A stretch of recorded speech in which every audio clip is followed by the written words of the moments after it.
भारतीय शिक्षा बोर्ड बनाम केंद्रीय माध्यमिक शिक्षा बोर्ड, चर्चा में क्यों?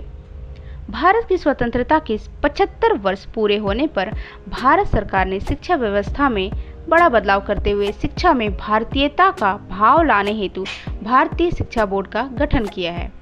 भारतीय शिक्षा बोर्ड भारत में मान्यता प्राप्त एक शिक्षा परिषद है, जिसे भारत सरकार द्वारा 4 अगस्त 2022 को पहली बार मान्यता मिली है। यह विदेशी और मैकाले शिक्षा पद्धति के विकल्प के रूप में भारत का स्वदेशी शिक्षा बोर्ड है। भारत सरकार ने भारतीय शिक्षा बोर्ड का गठन करके उसके संचालन का दायित्व योग गुरु बाबा रामदेव के पतंजलि योगपीठ ट्रस्ट को सौंपा है। भारतीय शिक्षा बोर्ड सीबीएसई की तर्ज पर शिक्षा का स्वदेशीकरण करने के लिए राष्ट्रीय विद्यालय बोर्ड स्थापित करने की पहल बाबा रामदेव द्वारा की गई थी। वर्ष 2015 में उन्होंने अपने हरिद्वार स्थित वैदिक शिक्षा अनुसंधान संस्थान के माध्यम से एक नई स्कूली शिक्षा बोर्ड शुरू करने का विचार सरकार के समक्ष रखा था। इस स्कूली शिक्षा बोर्ड में महर्षि दयानंद की पुरातन शिक्षा और आधुनिक शिक्षा का मिश्रण करके भारतीय शिक्षा बोर्ड की स्थापना की जानी थी। हालांकि शिक्षा मंत्रालय ने वर्ष 2016 में बाबा रामदेव का यह प्रस्ताव खारिज कर दिया था, परंतु वर्ष 2019 के आम चुनाव शुरू होने के कुछ समय पहले भारतीय शिक्षा बोर्ड के गठन को सरकार द्वारा मंजूरी दी गई थी। भारतीय शिक्षा बोर्ड के उद्देश्य। भारतीय शिक्षा बोर्ड देश का पहला राष्ट्रीय स्कूल बोर्ड माना जाएगा और उसे सिलेबस तैयार करने, स्कूलों को संबद्ध करने, परीक्षा आयोजित करने और प्रमाण पत्र जारी करके भारतीय पारंपरिक ज्ञान का मानकीकरण करने का अधिकार होगा। भारतीय शिक्षा बोर्ड भारतीय पारंपरिक ज्ञान को आधुनिक शिक्षा के साथ मिश्रित करके भारतीय परंपरा के अनुसार पढ़ाई करवाएगा। वेद विद्या प्रतिष्ठान के अंतर्गत संचालित होने वाली वेद पाठशालाओं और गुरु शिष्य इकाइयों के वे पढ़ने वाले विद्यार्थियों को इस वैदिक शिक्षा बोर्ड के माध्यम से बोर्ड के समकक्ष मान्यता मिल सकेंगी। केंद्रीय माध्यमिक शिक्षा बोर्ड सीबीएसई। केंद्रीय माध्यमिक शिक्षा बोर्ड मानव संसाधन विकास मंत्रालय की स्वायत्त शासी संस्था है। इस बोर्ड की स्थापना करने के पीछे प्रमुख लक्ष्य माध्यमिक शिक्षा आयोग के ऊपर के कार्यभार को कम करना था। इसके साथ ही बोर्ड का प्रमुख कार्य माध्यमिक स्कूलों की स्थापना हेतु नियमों का निर्धारण करना, सर्वेक्षण करना, एकरूपता लाना आदि रहा है। ऐतिहासिक क्रम में 1921 में सर्वप्रथम Uttar Pradesh high school board की स्थापना की गई।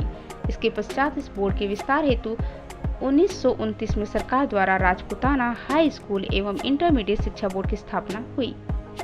फिर भारतीय स्वतंत्रता के पश्चात 1947 में भारतीय सरकार द्वारा इस बोर्ड के नाम में परिवर्तन करके इसका नाम केंद्रीय माध्यमिक शिक्षा बोर्ड कर दिया गया। बोर्ड के उत्तरदायित्वों को ध्यान में रखते हुए राष्ट्रीय शिक्षा नीति 1986 के अंतर्गत नवोदय विद्यालयों को भी इसके क्षेत्र के अंतर्गत सम्मिलित कर लिया गया।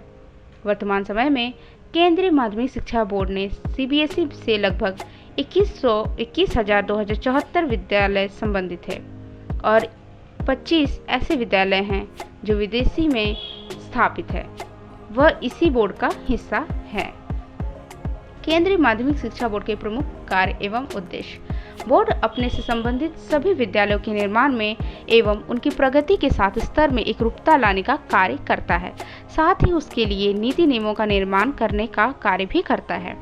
राष्ट्रीय या अंतर्राष्ट्रीय स्तर पर इससे संबंधित विद्यालयों के निर्माण हेतु अनुमति प्रदान करना, साथ ही मान्यता भी प्रदान करना इसके कार्य में शामिल है। यह समय समय पर विद्यालयों का निरीक्षण करना और उसमें सुधार करने हेतु नीति नियमों का निर्धारण करता है। केंद्रीय माध्यमिक शिक्षा बोर्ड अपने से संबंधित समस्त विद्यालयों की शिक्षण व्यवस्था हेतु पाठ्यक्रम का निर्माण करता है। अपने द्वारा निर्मित पाठ्यक्रम के अनुसार पाठ्यपुस्तकों का निर्धारण एवं निर्माण इसी बोर्ड के अंतर्गत किया जाता है।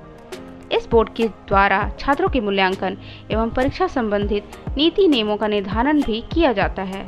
सरकार के समक्ष शिक्षा से संबंधित तथ्यों को वैज्ञानिक रूप से प्रस्तुत करना तथा देश में स्कूली शिक्षा एवं साक्षरता दर में वृद्धि करना इसके मूल उद्देश्यों में शामिल है।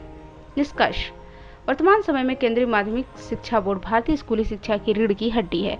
यह बोर्ड स्कूली शिक्षा में गुणवत्तापूर्ण शिक्षा की व्यवस्था करने का मुख्य कार्य करता है, जिससे निश्चित ही स्कूली शिक्षा की गुणवत्ता में भी वृद्धि हुई है।